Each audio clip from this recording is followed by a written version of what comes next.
वंदे मातरम मित्रांनो, आता आपल्या सोबत राजेश पंडित सर आहेत. हे राजेश पंडित सर यांचं पूर्ण आयुष्य गोदा संवर्धनासाठी गेलेलं आहे आणि 12-13 वर्षापूर्वी पंडित सरांनी एक PIL दाखल केली होती गोदावरी संवर्धनासाठी.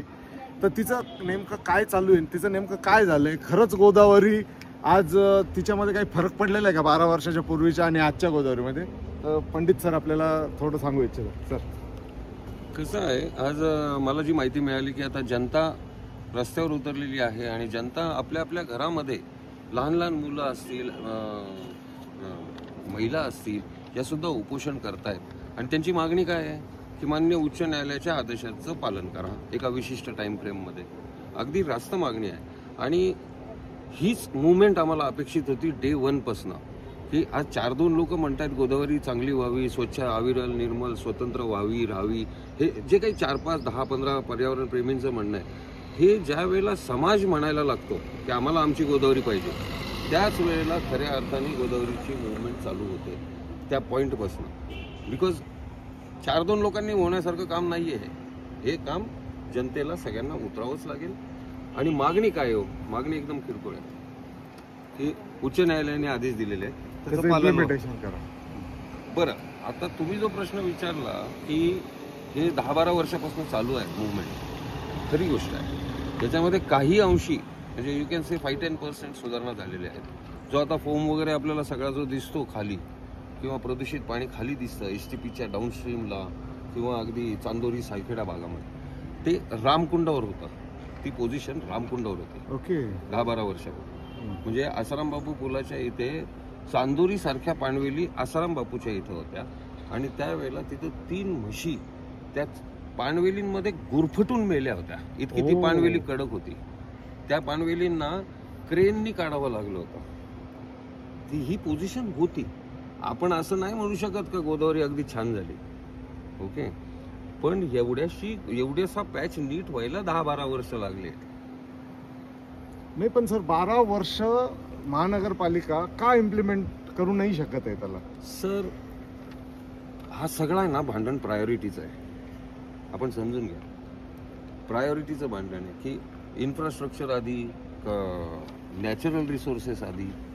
ओके, आता यांच्या विकासाच्या भाषा सुद्धा वेगळ्या आहेत. विकासाची डेफिनेशन काय आहे यांची, डेव्हलपमेंटची, रोड, सिमेंट, स्टील, कॉन्क्रीट, याच्या पलीकडे यांचे विचार करण्याची पद्धत जातच नाहीये. ओके, पण जर समजा यांना हे नाही कळत आहे का गोदावरीची तब्येत जर चांगली राहिली तर नाशिक शहराची तब्येत चांगली राहील. नाशिक शहराची तब्येत ही directly connected to Godavari and all the tributaries. यांचे जे काही म्हणजे तुम्ही असं समजा ना, त्या नसा आहेत, आपले शरीर आहे नाशिक शहर आणि या रक्तवाहिन्या आहेत, तर त्यांची तब्येतच नाही, एकूण आर्थिक अर्थव्यवस्था जी आहे नाशिकची ती पण ते गोदावरीवर डिपेंडेंट आहे. एक्झॅक्टली, मला तेच सांगायचंय. पण यांचं लक्ष कसं आहे, शर्ट चांगला घातलाय का नाही, नंतर मी दिसायला कसा दिसतोय, परफ्यूम लावलाय का नाही, यांचं सगळं लक्ष परसेप्शन वरच्या परसेप्शनवर आहे. ओके, पण आतमधलं रक्त शुद्ध आहे का नाही, तर हे सगळं कोरिलेटेड आहे. पण मला आता खात्री आली आहे, कारण जनतेने मागणी चालू केली ना ज्या वेळेला, त्यावेळेला गोदावरी नीट झाल्याशिवाय राहणार नाही याची मला खात्री आहे. सर पण सोशल मीडियाच्या ह्या काळामध्ये आणि यूथ आज एवढे प्रभावित आहे सोशल मीडियामुळे आणि खरोखर ते कन्सर्न आहेत. असे भरपूर यूथ आहे जे कन्सर्न आहे आपल्या नेचरसाठी, आपल्या नदीसाठी. तर त्या मुलांना, त्या तरुणांना तुम्ही काय मेसेज देऊ इच्छिता की कसं लढायचंय आपल्याला, तुम्ही कसे लढू शकता? एक तर मी अतिशय क्लिअर करू इच्छितो one thing, very clear terms मध्ये, आपण त्यांचं भविष्य स्पॉइल केलेलं आहे. आपण आणि आपल्या पाठच्या पिढ्यांनी त्यांचं भविष्य स्पॉइल केलं.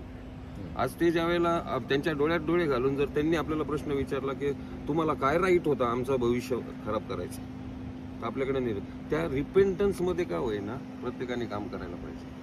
आणि यंग जनरेशनला माझा मेसेज अगदी क्लिअर आहे, बाबांनो, स्वतःसाठी, आपल्या स्वतःसाठी आपल्याला भांडणं गरजेचं आहे. भांडण नाही म्हणत आहे मी, जी राईटफुल डिमांड आहे, हे फंडामेंटल राईट्स आहेत, क्लीन एअर, क्लीन वॉटर, याच्यासाठी तुम्ही ॲक्टिवेट व्हायलाच पाहिजे. आज जी परिस्थिती आपण बघतोय, 40 डिग्री नॉर्मल झालेलं आहे नाशिक, नॉर्मल टेम्परेचर, काही वाटतच नाही त्याचं. हे भविष्य फार खराब आहे आज प्रत्येकाने थोडं थोडं जरी खारीच्या वाट्याने काम केलं आणि इच्छा प्रदर्शित केली की मला माझी गोदावरी पाहिजे, तर गोदावरी अविरल निर्मल व्हायला आणि राहायला काहीच अडचण नाही. मी माझ्यातर्फे फक्त एक ॲड करू इच्छितो सर, माफ करा. मी तरुणांना हे सांगू शकतो, आपला महाराष्ट्र अगदी पहिल्यापासून पुरोगामी होता.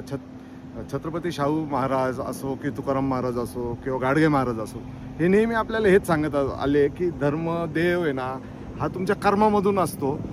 तर आजचे एवढे सुशिक्षित आणि चांगले शिक्षण घेतलेले मुलं जे आहे ना, त्यांना मला एवढंच सांगायचं आहे, थोडंसं हे कर्मकांडांपासून जरा बाजूला व्हा.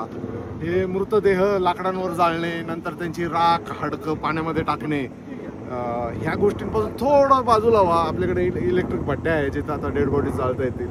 म्हणजे आपण कसं काय हाडकं आणि राख मानवी देहाच्या असलेलं पाणी दुसऱ्याला पाजू शकतो, थोडासा हा विचार करा आणि हे थांबवा.